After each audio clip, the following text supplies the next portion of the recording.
श्रीलक्ष्मी श्रीमहालक्ष्मी क्षीरसागरकन्यका उत्तिष्ठ हरिसम्प्रीते भक्तानां भाग्यदायिनी।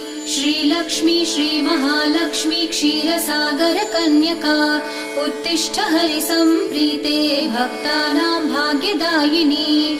उत्तिष्ठोत्तिष्ठ श्रीलक्ष्मी विष्णुवक्षस्थलालये उत्तिष्ठ करुणापूर्णे लोकानां शुभदायिनी। उत्तिष्ठोत्तिष्ठ श्रीलक्ष्मी विष्णुवक्षस्थलालये उत्तिष्ठ करुणापूर्णे लोकानां शुभदायिनी। श्रीपद्ममध्यवसिते वरपद्मनेत्रे श्रीपद्महस्तचिरपूजित पद्मपादे श्रीपद्मजातजननी शुभपद्मवक्त्रे श्रीलक्ष्मी भक्तवरदे तव सुप्रभातम्।